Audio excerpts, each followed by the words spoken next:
I was taking notes because, that's what lawyers do. And it seemed to me that there was a tone from some of the candidates about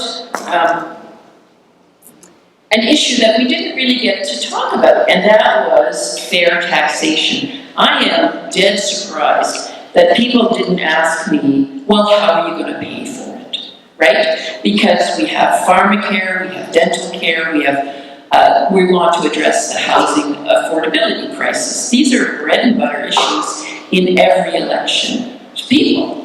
How am I going to pay for it? How is the NDP going to pay for these programs? Through two ways, but they all have to do with fair taxation. So for those of you who earn over $210,000, I'm so sorry, maybe just plug your ears, but we would change the top marginal tax rate from 35% to 37%, a very modest increase, and something that people who make that kind of money can pay. The other thing that we would do, and this is a response to the 1% issue. There's so many people that have so much money and they're not taxed properly. So we would institute an annual wealth tax, and I'm pretty sure that there's no one here that would be affected by that, except this would fund the programs that we Canadians rely on, such as education, healthcare, and affordable housing. So that means that every year, Albertans who own more than 20% of wealth would be taxed a little bit, and they can afford it. And I think that the whole notion of putting a few more bucks in your pocket, but really what that means is taking away services you rely on, is a real non-starter. Stay away from those people, folks. Not a good idea.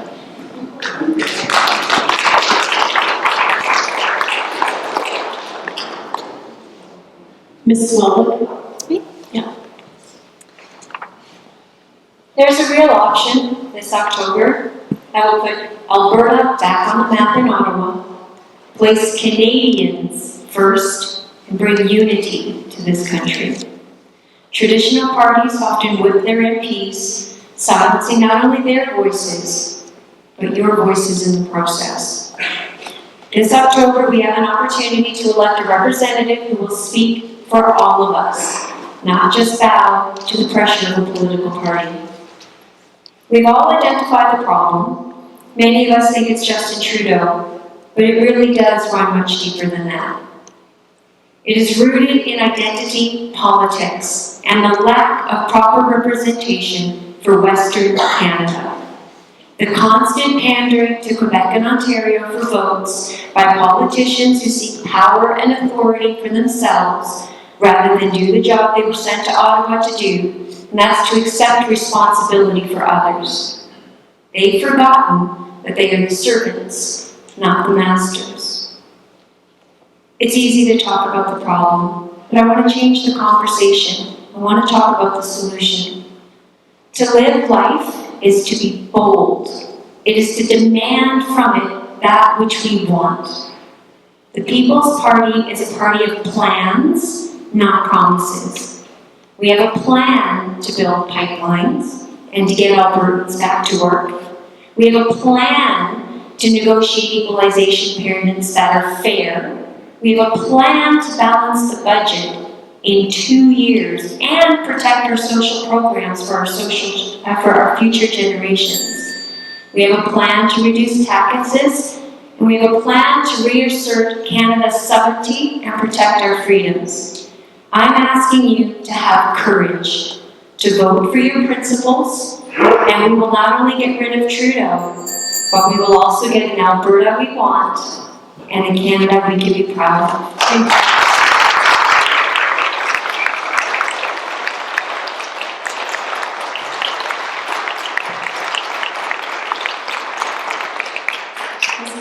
Approaches the podium. I think I perform better at the podium, so I want to start with a small apology and say that I've been very nervous tonight and not really presenting my ideas in the way that I would like to, but I will speak to the immense respect I have for the candidates up here, and that this is a very difficult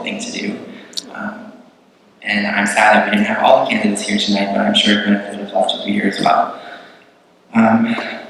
We'll also speak to a bit about how we'll pay for it. A lot of people do ask me that as well. And the Green Party of Canada is operating on a wealth tax, but that doesn't mean a wealth tax for the individual. That means a wealth tax on large corporations, e-commerce corporations like Facebook and Google and Amazon that pay virtually no tax in Canada.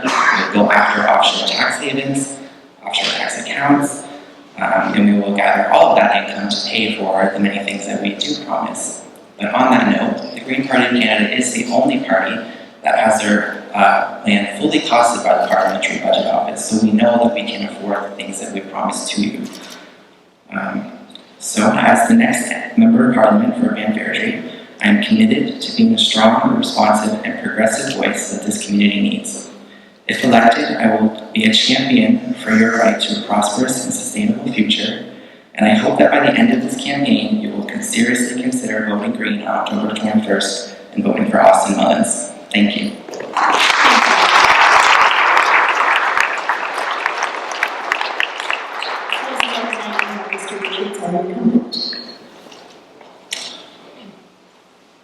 So first of all, just thank all the other candidates. I think you've all represented your party's platform as well, and I think they all deserve a round of applause because it is important.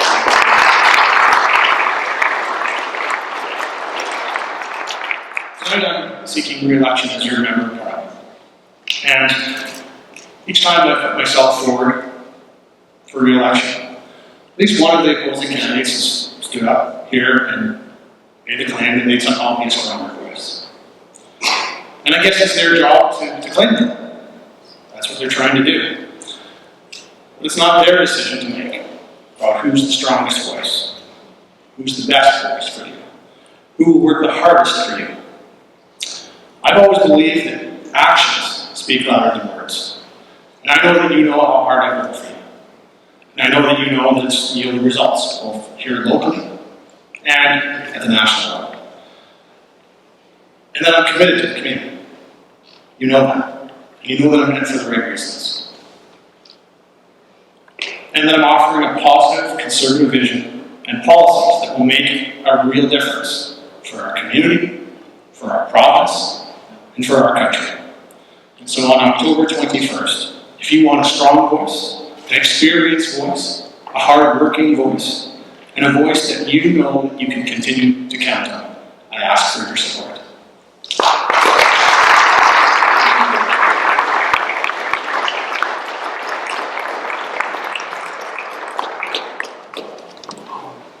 Well, thank you very much to all of you. As we said at the beginning, it takes a lot of courage and fortitude to decide to represent, and Austin is correct. It's not easy. It's not easy to stand up here in the line of fire and state your values and your principles and what you think and what your party thinks and put yourself out there for all to see. These are not easy things. We demand a lot of our elected officials. And there's a lot of negative aspect to politics that is circulating around the globe, not just in Canada, but around the globe. And for that, we're all a little skeptical, and rightly so. But we thank all of you for having the courage to stand and to represent our community, especially our community here in Cochrane, as well as our riding. So thank you very much for moderating, for Kate for ringing that bell so efficiently. She kept you on task. So it's been my pleasure. Oh, she did it to you too. It's been my pleasure. Thank you very much. Have a good evening.